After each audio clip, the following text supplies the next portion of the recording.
course, I grew up on the Mississippi River on the water, and my grandfather and I did what would be called commercial fishing. We didn't call it that. I didn't know that word until I got to Maine. Somebody said, "Oh yeah, you grew up as a commercial fisherman." And I thought about it. I said, "Well, we wild caught and we sold it, so yeah, I guess we did."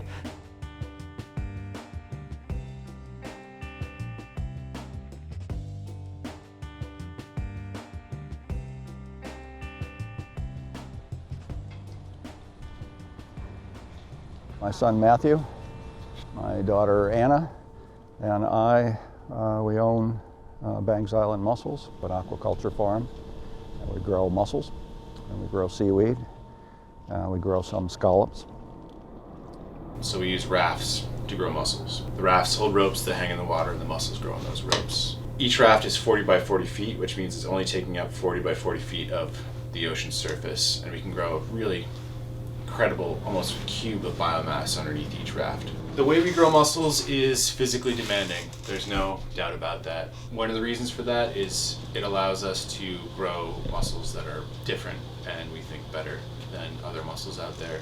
It also allows us to do other things like to use a very small footprint of the ocean. And the fact that that's a family business, feels really good to me. But I don't want the family aspect of the business to be exclusive. We own it and we're running it. I think the cool part about that is that we don't have other influences instead of the profit generating motivation that potentially shareholders would bring. Sometimes I feel like when you talk too much about a family business, it can feel exclusive, exclusionary, particularly to our crew. 15 or so of them now that are not in the family, but are crucial to making this business operate and incredibly important. And I feel very strongly about all of them. The waterfront today, Commercial Street and the wharves, is all unfilled land. When we get high water, when we have a strong ocean storm, apropos of climate change, at high tide pushing waves, Commercial Street goes underwater. It floods, and all the buildings flood. This has happened several times. It's not the once in a generation kind of thing anymore. It's constant. And this is it happens like every 3 or 4 years.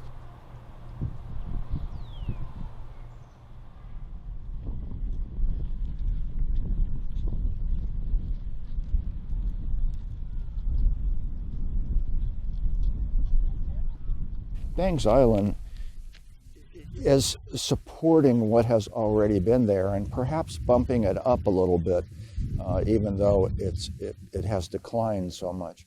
And I think that's the important part of this, is that we need to figure out new ways to produce seafood in the historical way that Maine has always provided seafood. Bangs Island is just the latest version of that. Instead of dragging wild caught, we're growing.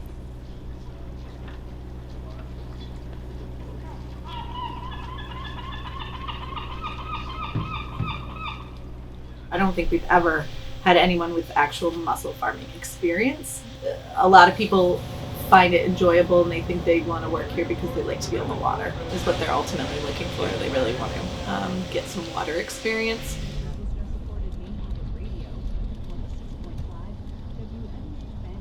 I'm the harvest boat captain for Bangs Island Mussels, but I grew up in Massachusetts, so I thought, all right, how do I get closer to my nieces? I should probably move back east somewhere, and I'd been to Maine growing up, so I always was like, I could live there. From there, I typed in agriculture on Indeed, and aquaculture popped up, and I was like, I don't even know what that is. Let's look it up, figure it out, and then it seemed like a really cool deal. Just about done loading up now, and that just entails making sure the boat's ready to go, check the fuel this morning, boat's loaded, check the weather.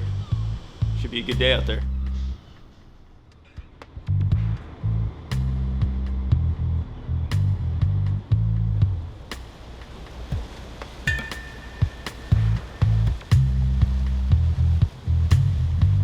So same deal as last time, we're harvesting at our Bangs Island site. So we got about an hour trip out. Before they killed somebody, it was like ribbit. Oh, it's always been a dream of mine to work on the water. I went to school at UNE for originally marine policy, basically. And then I worked for the Sungo Salmon Restoration Alliance and realized that aquaculture is really what I want to do. I am a deckhand currently with Bangs Island. I've been here, it'll be 5 years in June. I'm the current longest running employee. I've done everything in the company though. I started in the processing room on land, worked my way into managing that, and then I talked to Matt about potentially moving to the water, and he took a chance on me being a super green deckhand, and I've learned a lot. Yeah, love it out here. It's one of the best jobs I've ever had for sure. It's definitely hard work. Definitely been kind of a tough season this year since we're a little short on product for sure. But, you know, just getting out here every day, giving people awesome mussels is definitely beneficial, especially when we see them at the restaurants and stuff like that. Right now, I'm kind of point guy on our helping keep the ducks away from the nets, which is good because they're their biggest predators, and kind of a battle there for sure. We have to have a balance between, you know, keeping everything out in the water safe and living with everything out here, you know. Well, the great thing is around here for sure is even though there is a lot of competition, there's also a lot of collaboration between everybody working on the waterfront. For example, like there's other mussel businesses, and we actually collaborate on certain issues that we're having that other places might not be having, solutions that they might have that we don't have to try out, you know, because this is how we make our living, and the best way to keep it sustainable, in my opinion, is for everybody to work together.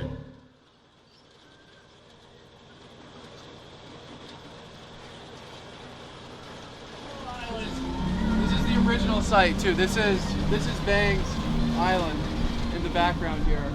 This was what started the whole dream. This is what started it all.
Individual right here.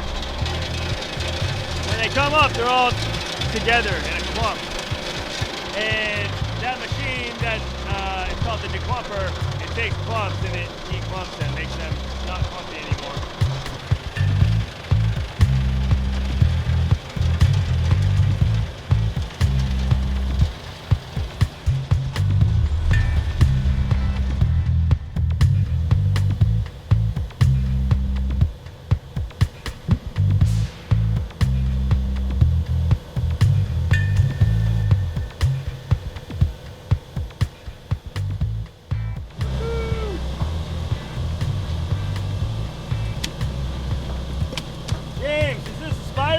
Or the arrowhead crab?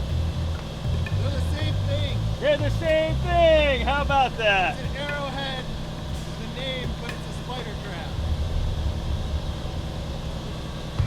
Well, we're gonna put him back, but he's pretty cool. Look at those legs. Go be free. Outcompete the green crab. The green crab's invasive. This is a good one. This is a good guy.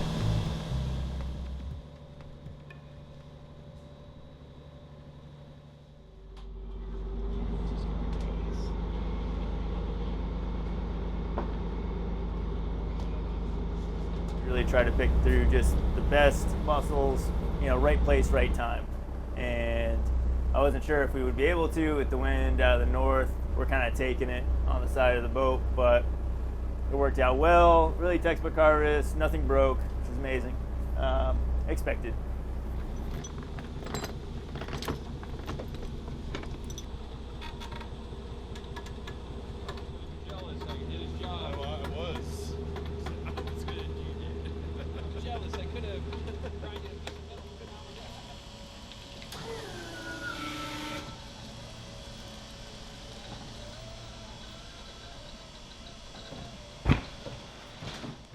I am the land crew manager at Bangs Island Mussels. So I run the processing room, do all the packaging, bagging, and tagging, and I've been with Bangs for a year and a half, since I think July 2021. We harvest 2 days a week right now, Mondays and Wednesdays, and so we also process and package those mussels the same exact day for freshness. What we do here is then we finalize them with a hand inspection to make sure the machines didn't miss anything. They get bagged and tagged and then put on ice.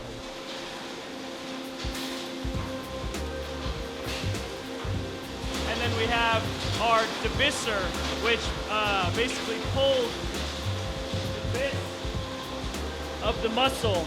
If you pull it in any other direction other than directly down, you could kill the mussel, and the debisser does that.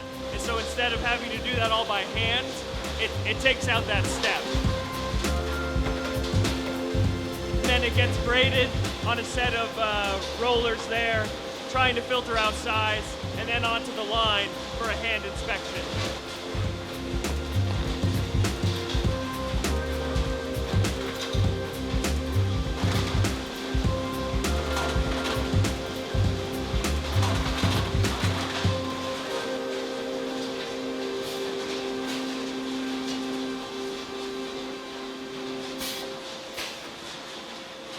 I went to school for sustainability and business, and senior year I focused on sustainable agriculture, really just getting a great exposure to ways that you can grow food at a somewhat larger scale, but do it in a way that works for the planet and its people. We're going to try to do a nursery raft, which we've never done before. So we take the mussel spat, microscopic mussels, grow them in the natural water here that's flowing through, not treated or anything, until they're big enough where we can take those droppers and put them now in the ocean in a very protected area. So this site potentially is an excellent nursery, because mussels, when they're small, when they're seed or just post-settlement larvae, they are vulnerable to wave action or energy in the water. If there's too much, they'll fall off and they'll be lost. They might not die, but we won't have them on our ropes anymore and we can't use them. And we've experienced that before. So we can't just take the mussels out of our remote setting facility and put them on our rafts in the ocean because there's too much energy. Other perks of having a nursery site are they typically are warmer and have more food. So it's like putting mussel seed on steroids. They grow a lot faster. They have more food and the temperature helps them grow faster too. And then there's navigable waters over there and a sandbar. I think I see it. And then to this side of the sandbar is where there's that deep 24-foot hole, which is where we want to put our one mussel raft, our nursery raft. We can test it for salinity, we can make sure the flow is appropriate.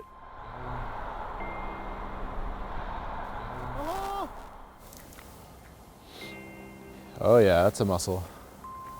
A little stinky. A lot more like a salt marsh, whoops. Then it's a nice healthy wild mussel right there. Some barnacles.